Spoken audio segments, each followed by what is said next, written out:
개그맨 이창명 씨가 사고를 낸 뒤 사라진 사건을 수사하고 있는 경찰은 이 씨가 음주운전을 한 것으로 결론 내렸습니다. 대리운전 기사를 부르려다 실패하자 직접 차를 운전한 정황을 확인했습니다. 취재 기자 연결해서 자세히 알아보죠. 김승환 기자. 네, 사회부입니다. 네, 이창명 씨의 음주운전 정황이 어떻게 드러난 건가요? 네, 이창명 씨는 지난 20일 사고를 낸 뒤 음주운전 혐의에 대해서 줄곧 부인해왔습니다.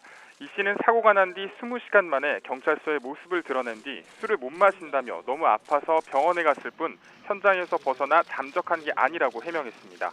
또 사고 뒤 시간이 많이 지나고 경찰서에 출석해 음주 측정이 불가능한 상황이기도 했는데요. 하지만 경찰이 지인과 행적조사 등을 통해 이 씨가 음주운전을 한 것으로 보인다고 수사 결과를 발표했습니다. 우선 이 씨는 일행들과 함께 사고 직전 여의도에 있는 한 식당에서 저녁을 먹었는데요. 당시 4시간 동안 이어진 식사에는 술도 포함된 것으로 나타났습니다.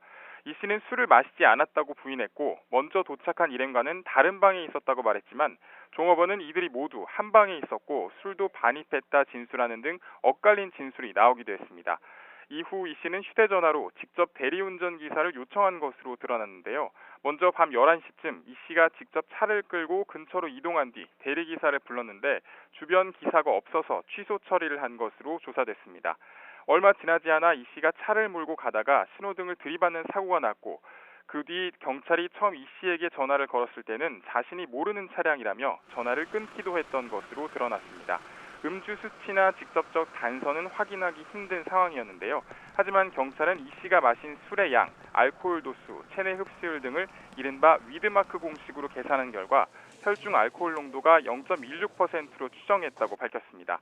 결국 경찰은 음주운전을 한 것으로 보고 이 씨를 음주운전 혐의와 사고 뒤 미조치 등의 혐의로 불구속 입건했습니다.